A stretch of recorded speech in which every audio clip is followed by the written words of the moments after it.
দরজা খুলুন। বাবা কে এসেছে? কিছু হয়নি, তুমি ভয় পেও না।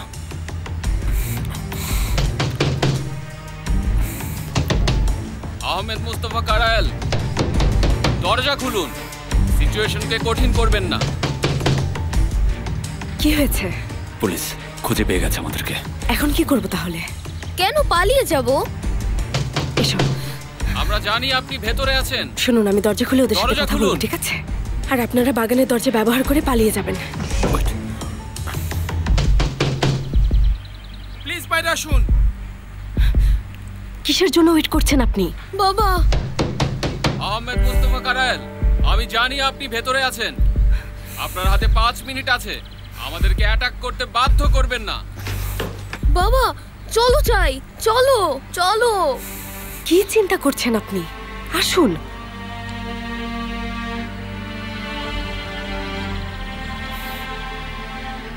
থামলেন কেন?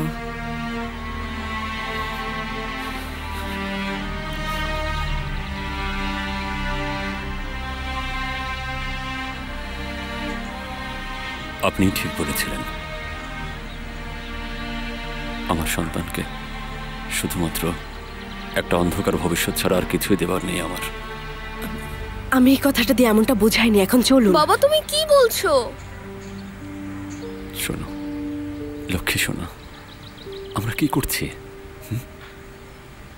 বাইরে তাকিয়ে দেখো, পুলিশ আমাদেরকে ধরতে এসেছে। বাবা এসবের কি অর্থ? সিনান, তোমাকে আমি কি দিতে পারবো ভেবে দেখো। এখন পর্যন্ত আমি তোমাকে কি দিয়েছি? শোনো, তোমার নানু তোমাকে দুনিয়ার সবচেয়ে সেরা স্কুলে পাঠাবে, দুনিয়ার সবচেয়ে সুন্দর বাড়িতে তোমাকে রাখবে। আমার সাথে থেকে তুমি কি করবে? এমন অন্ধকার ভবিষ্যৎ চাও তুমি? তুমি এসব কথা কেন বলছো? কেন?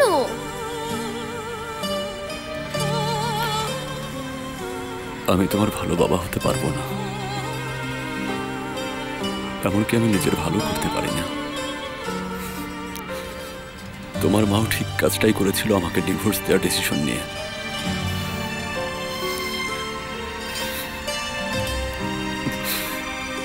তোমাকে দেওয়ার মতো শুধু ভালোবাসাটাই ছিল, সেটাও ওরা ছিনিয়ে নিয়েছে। এখন আর আমার কাছে কিছুই নেই।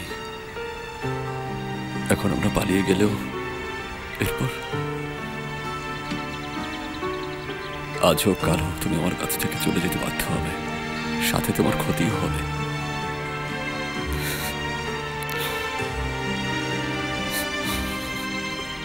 নানুর কাছে ফিরে যাও, সেটাই ভালো হবে।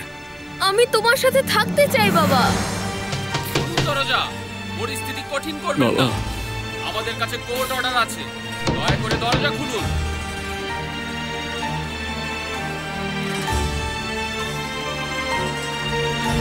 বাবা, বাবা যেও না।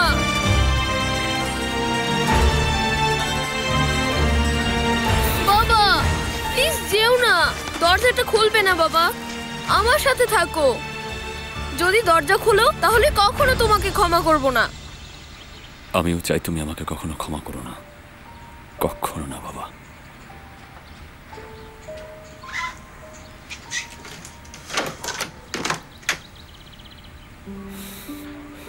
মুস্তফা কারায়েলকে আপনি?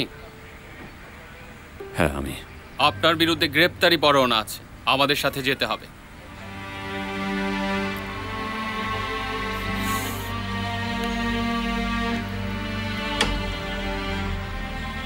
দেখুন, আমি নিজেও পুলিশে ছিলাম, আপনাদের সাথে যাব চিন্তা করবেন না।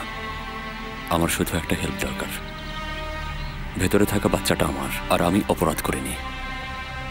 আমার অনুরোধ, আপনারা শুধু ভেতরে থাকা মেয়েটাকে বিরক্ত করবেন না, ঠিক আছে? উনি এর মধ্যে জড়িত ছিল না, দয়া করে ওনাকে হেনস্থা করবেন না। এতটুকু তো করতে পারবেন, তাই না? জি, তা করতে পারবেন। কেউ জিজ্ঞেস করলে বলবেন আমি নিজেই ওকে জোর করেছি, ঠিক আছে? ঠিক আছে। ছেলেটাকে শুধু একবার বিদায় বলতে দিন। আচ্ছা, কিন্তু সেটা দ্রুত করবেন।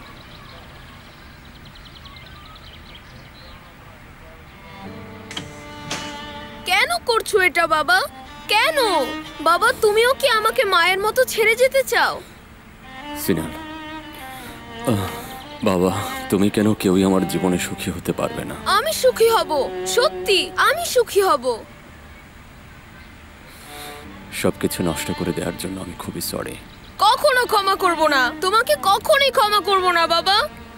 আমরা কেন অন্য কোথাও যাচ্ছি না, কেন পালাচ্ছি না? আর কোনো সুযোগ নেই। আমি জেল থেকে বেরোনোর পর আবার চেষ্টা করব, ঠিক আছে? তখন হয়তো গাড়িটা তুমিই চালাবে।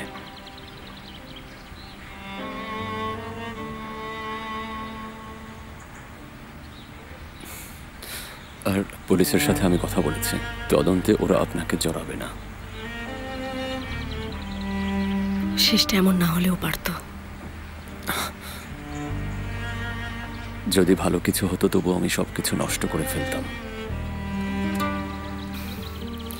মুস্তফা, আমি সিনানের খেয়াল রাখবো, প্রমিস।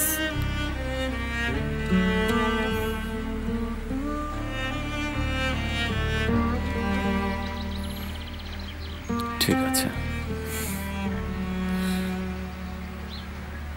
সবশেষে আমি শুধু তোমাকে একটা জিনিস বলতে চাই বাবা, আমি আমার চেষ্টাটা করেছি, যা যা সম্ভব সবকিছু করেছি আমি। মাঝে মাঝে মনে হবে পুরো দুনিয়া তোমার বিরুদ্ধে চলে গেছে, তখন চেষ্টা করবে প্রিয়জনরা যেন নিরাপদ থাকে।